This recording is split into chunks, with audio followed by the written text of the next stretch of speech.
जय हिंद दोस्तों। उम्मीद है कि आप लोग बढ़िया होंगे और आपकी पढ़ाई अच्छी चल रही होगी। आज हम लोग दूसरा लेसन टेंस जो है उसको शुरू कर रहे हैं और मैं कोशिश करूंगा कि इसको अच्छे से समझाऊं आपको। आप देख ही रहे हैं कि यहाँ पे मैं कुछ कुछ लिखा हूं, क्योंकि मैं जानता हूं कि books are for use. Francis Bacon बोलते हैं कि किताबें उपयोग के लिए होती हैं। अगर मेरा सिलेक्शन हो जाए तो ऐसे हजारों किताबें खरीद सकता हूं। तो लिखने से नहीं बचिएगा, अपने किताब में जरूर लिखिएगा, मार्क कीजिएगा और बार बार पढ़िएगा। ठीक है, टेंस पढ़ेंगे। आइए मैं थोड़ा अपने तरीके से आपको समझाने की कोशिश करता हूं कि टेंस होता क्या है। उससे पहले थोड़ा और पहले चलते हैं हम लोग। टाइम एंड टेंस, इन दोनों के मध्य अंतर क्या है, इन दोनों के बीच में अंतर क्या होता है, दोनों एक दूसरे से कैसे कोरिलेट करते हैं, आपस में संबंध रखते हैं, इस चीज को हम लोग समझेंगे। ठीक है। टाइम जो होता है बाबू, एक नॉन ग्रामेटिकल चीज होता है। इसको ग्रामर से कोई मतलब नहीं है। मैं अभी एग्जांपल देके आपको बता रहा हूं। और टेंस जो चीज है ना, एक ग्रामेटिकल चीज है। देखिए, जब मानव की उत्पत्ति हुई ना, तो जिस ये जो टाइम है ना, उस समय भी ये टाइम था। इसको मापने के लिए घड़ी बनाया गया, जो आज हम मापते हैं कि 2 बज रहा है, 3 बज रहा है, 4 बज रहा है। एक पैरामीटर हम लोगों ने सेट किया। टाइम तो वही है, जिसको हमने अपने सुविधा अनुसार एक यंत्र बनाया जिसको घड़ी बोलते हैं, और उसके अनुसार हम लोग कहते हैं कि आज 3 बज रहा है, 4 बज रहा है, या तिथि हम लोगों ने निर्धारित की। तो टाइम पहले भी था, मानव की उत्पत्ति के पहले, और अभी भी है। ठीक है। मानव का जब विकास हुआ तो किसी न किसी भाषा को तो बोलता था ना वो। तो जिस भी भाषा को बोलता हो, उस भाषा के लिए उन्होंने ग्रामर का आविष्कार किया। ग्रामर क्या करता है कि एक भाषा को परिष्कृत करता है, मानकीकरण करता है। किसी भी भाषा को क्या करता है, स्टैंडर्ड बना देता है। जो गलतियां होती हैं उसको सही करने का काम करता है। ग्रामर का काम यही होता है। ग्रामर, हर भाषा का अलग अलग ग्रामर है। हिंदी का पढ़िएगा तो अलग ग्रामर है, अंग्रेजी का पढ़िएगा अलग ग्रामर है, संस्कृत का पढ़िएगा अलग ग्रामर है। बात समझिएगा। देखिएगा, कुछ शब्द ऐसे होते हैं, आप टेंस ही पढ़ लीजिएगा, हिंदी का उठा के अंग्रेजी का उठा के, देखिए कितना अंतर आ रहा है। यहाँ पे मुख्य रूप से 3 टेंस पढ़ते हैं, वहां पढ़ के देख लीजिए हिंदी में कितना है, कभी उठा के पढ़िएगा। तो हर भाषा का अपना ग्रामर होता है, व्याकरण होता है, और व्याकरण का काम क्या होता है, उस भाषा के स्टैंडर्ड को मेंटेन करना। मतलब जितनी गलतियां हैं उसको सुधार देना। तो यहाँ पे मैं आपको क्या बताने की कोशिश कर रहा हूँ, टाइम और टेंस में मुख्य अंतर है। टाइम शुरू से ही चलता आ रहा है, मानव का उत्पत्ति से पहले से अब तक टाइम चल रहा है। तो ये नॉन ग्रामेटिकल चीज है, इसमें ग्रामर का कतई कोई भी रोल नहीं है। लेकिन जो भाषा हमने बनाया उसके लिए हम लोगों ने ग्रामर का यूज किया। तो टेंस ग्रामेटिकल चीज है। ठीक है। अब दोनों एक दूसरे से रिलेट कैसे करता है, जैसे मैं कहूं, अगर एक एग्जांपल में कहूं कि I am buying a car next year, मैं अगले साल एक गाड़ी खरीद रहा हूं। इस उदाहरण को समझने की कोशिश कीजिएगा। जो यहाँ एग्जाम्पल लिखा जा रहा है कि I am buying a car next year, मैं अगले साल एक गाड़ी खरीदने जा रहा हूं या अगले साल एक गाड़ी खरीद रहा हूं। अब देखिए ये कौन से टेंस में उदाहरण दिया हुआ है, am buying, is am are V one I N G लगाते हैं प्रेजेंट कंटिन्यूअस टेंस में, प्रेजेंट टेंस है। ठीक है। और यहाँ पे कह रहा है कि मैं अगले साल एक गाड़ी खरीद रहा हूँ। समय का क्या बोध रहा हो रहा है, फ्यूचर टाइम का बोध हो रहा है। मतलब अंग्रेजी वाले जो सेंटेंस है इससे प्रेजेंट टेंस का बोध हो रहा है, लेकिन अर्थ क्या आ रहा है, फ्यूचर टाइम का बोध हो रहा है। तो टेंस और टाइम दोनों अलग अलग चीजें हैं, मैं समझाने की कोशिश ये कर रहा हूँ। टेंस और टाइम दोनों अलग अलग चीजें हैं, लेकिन आपस में कोरिलेट करते हैं जब हम लोग सेंटेंस का निर्माण करते हैं। यहाँ पे केवल आपको यही समझना है कि टाइम नॉन ग्रामेटिकल है और टेंस क्या है, ग्रामेटिकल चीज है। ठीक है। जैसे कि ये प्रेजेंट टेंस है लेकिन प्रेजेंट टाइम का बोध हो रहा है। ठीक है। इतनी सारी चीजें आपने समझ लिया। चलिए आगे बढ़ते हैं हम लोग और थोड़ा सा आपको क्लियर कर देते हैं। टाइम क्या है, टाइम मुख्य रूप से 3 तरह से प्रदर्शित किए जाते हैं। एक भूतकाल हो जाता है, एक भविष्य वर्तमान होता है और एक क्या हो जाता है, भविष्य हो जाता है। 3 भागों में इसको बांट दिया जाता है और इसी के आधार पर सेंटेंसेस बनाने के लिए हम लोग टेंस का प्रयोग करते हैं, जिसमें ग्रामर का प्रयोग किया जाता है। ठीक है, चलिए टेंस यहाँ मुख्य रूप से हम लोग पढ़ेंगे, जिसको हिंदी में हम लोग काल बोलते हैं। ठीक है, इसका हिंदी अर्थ काल होता है। अब टेंस हम लोग किसको कहते हैं? टेंस क्रिया के विभिन्न रूपों का अध्ययन है। क्रिया आपने पढ़े ना, इसके पिछले वाले लेसन क्या था, वर्ब था, बेसिक था। ठीक है, तो वहां पे क्रियाओं के बारे में हम लोग पढ़े।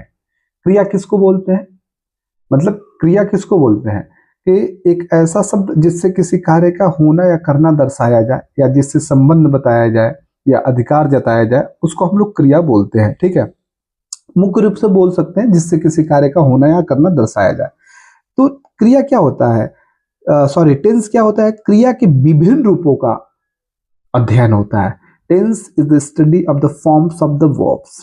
क्रियाओं के विभिन्न रूपों का अध्ययन। अच्छा, क्रिया के मुख्य रूप से कितने रूप होते हैं? क्रिया पढ़े हैं, गो, went, gone, V1, V2, V3। ठीक है, लेकिन हम लोग ING भी जोड़ते हैं जहां आवश्यकता होता है, और यस और ES भी जोड़ते हैं। तो यहाँ पे आपको 5 तरह के फॉर्म दिख रहे हैं, 1 2 3 4 5। अब वही कहा जा रहा है, अगर कभी पूछा जाए कि what is tense, the tense is the study of the forms of the verbs. It's very easy कि टेंस क्या है, तो क्रियाओं के विभिन्न रूपों को अध्ययन जो करते हैं ना, वही टेंस होता है। रूपों का अध्ययन कैसे करेंगे? अगर मैं आप बोल रहे हैं गो मतलब जाता है, वेंट मतलब गया, इसका मतलब कोई भूतकाल की बात कर रहा है। ठीक है, गॉन मतलब चला गया है। ठीक है, गोइंग मतलब जा रहा है, गोज मतलब जाता है। अलग अलग क्या बोलते हैं कि रूपों का जब आप प्रयोग करेंगे क्रियाओं के, तो वही आपके टेंस हो जाते हैं। ठीक है, देखिए आगे इसमें क्या दे रहा है, टेंस किसी कार्य के समय एवं अवस्था को व्यक्त करता है। वही बात आ गया, टाइम और टेंस मैंने जो आपको पढ़ाया। समय एवं अवस्था टाइम और एक्शन को व्यक्त करता है, मतलब कौन से समय में कार्य हो रहा है और उसकी अवस्था क्या है, एक्शन क्या है, उस दोनों चीज को दिखाता है। दरअसल समय चक्र के संबंध में वर्ब अर्थात क्रिया के बदलते रूप को टेंस या काल कहते हैं। सीधी सीधी बात है कि टेंस का अगर परिभाषा आपको याद रखना है, तो क्रिया के विभिन्न रूपों का अध्ययन ही टेंस होता है। बाबू, क्रिया जितनी है उसको मुख्य रूप से 5 फॉर्म्स में हम लोग डिवाइड कर सकते हैं। 3 फॉर्म पढ़े हैं ना, गो, वेंट, गॉन, कम, केम, कम, रीड, रेड, रेड हो जाता है। तो उसके बाद से ING भी जोड़ के एक फॉर्म बनाते हैं, और यस और यस भी जोड़ के एक फॉर्म बनाते हैं। इन्हीं 5 रूपों का जो अध्ययन होता है ना अलग अलग समय में, उसी को हम लोग टेंस बोलते हैं। ठीक है, अब टेंस जो होता है ना, टेंस को हम लोग मुख्य रूप से 3 भागों में बांट सकते हैं, प्रेजेंट टेंस, पास्ट टेंस और फ्यूचर टेंस। वर्तमान काल, भूतकाल, भविष्य काल। ठीक है, और इन सबको पुनः 4 भागों में बांट सकते हैं, indefinite, continuous, perfect, perfect continuous. ठीक है, अब इसी चीज को थोड़ा मैंने इलाबोरेट करके बताया है, समझाया है, आपको कोशिश किया समझाने के लिए। आइए उसको हम लोग देखते हैं कि किस प्रकार से मैं आपको बताने की कोशिश कर रहा हूं। देखिए, टेंस जो है ना बाबू, जिसको हम लोग काल कहते हैं, इसका हिंदी अर्थ काल होता है, इसको मुख्य रूप से 3 भागों में बांटते हैं, प्रेजेंट टेंस वर्तमान काल, पास्ट टेंस भूतकाल, फ्यूचर टेंस भविष्य काल। Tense can be divided mainly into 3 parts. Tense को मुख्य रूप से 3 भागों में हम लोग बांट सकते हैं। अब इन तीनों को 4-4 भागों में बांटते हैं। ठीक है, तो 4 भाग कौन कौन से होते हैं? इंडेफिनिट होता है या सिंपल होता है, दोनों बोल सकते हैं। दूसरा क्या होता है? कंटिन्यूअस, जिसको हम लोग प्रोग्रेसिव भी बोलते हैं और इम्परफेक्ट भी बोलते हैं।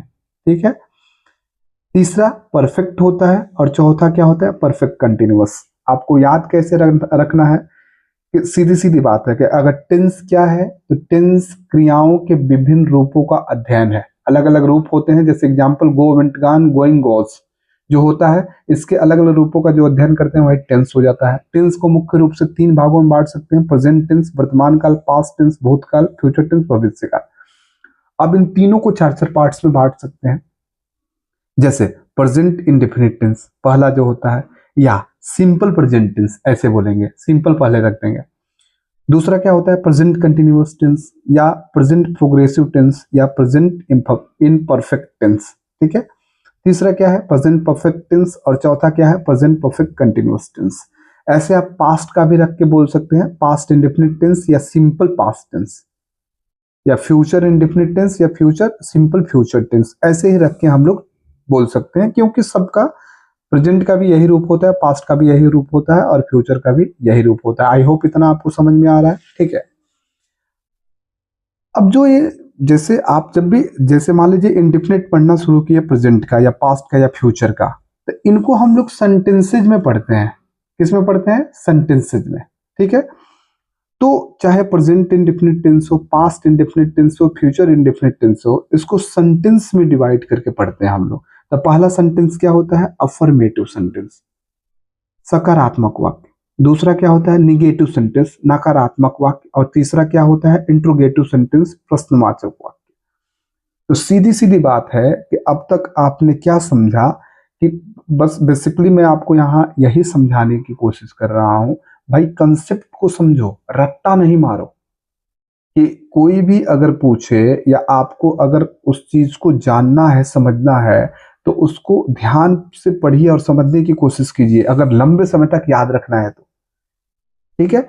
टाइम टेंस के बारे में मैंने जैसे आपको बताया, और टेंस यहाँ मुख्य रूप से जो हम लोग पढ़ेंगे तो टेंस क्रियाओं के विभिन्न रूपों का अध्ययन है। टेंस को मुख्य रूप से 3 भागों में बांट सकते हैं, present tense, past tense, future tense. और उसके 4 रूप होते हैं, इंडेफिनिट या सिंपल, कंटिन्यूअस या प्रोग्रेसिव या इम्परफेक्ट, परफेक्ट या परफेक्ट कंटिन्यूअस, 4 हो गए।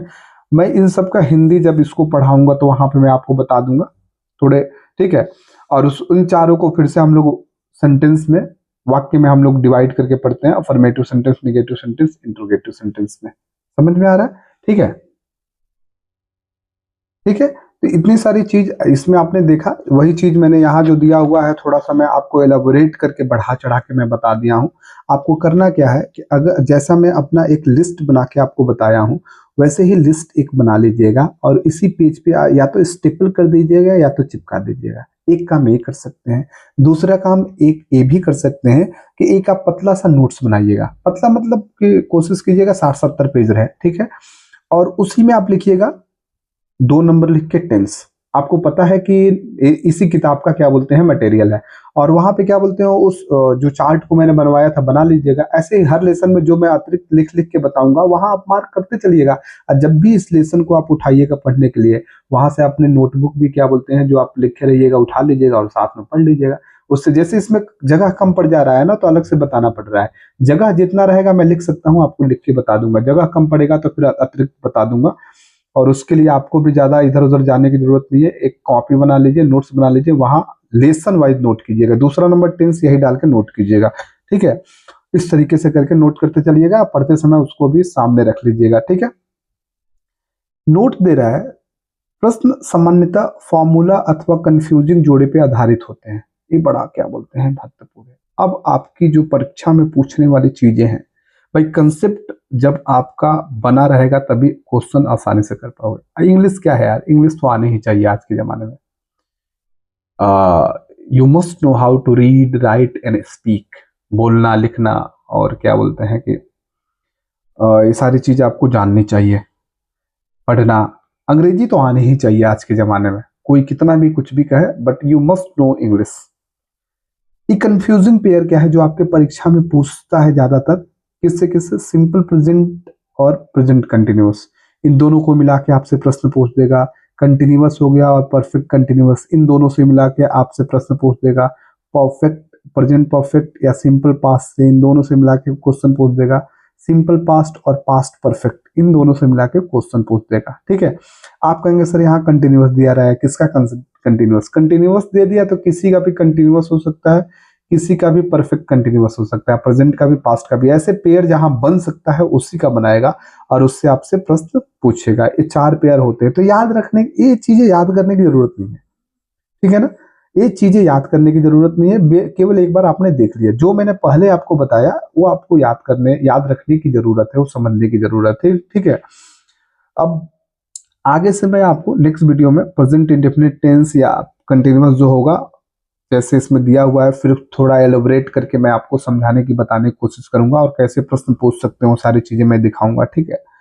तो आज के लिए बस इतना ही रहने देते हैं, बाकी मिलते हैं नेक्स्ट वीडियो में, तब तक के लिए थैंक यू, बाय बाय। और पढ़ाई आप जारी रखिए, रोज रोज पढ़िए।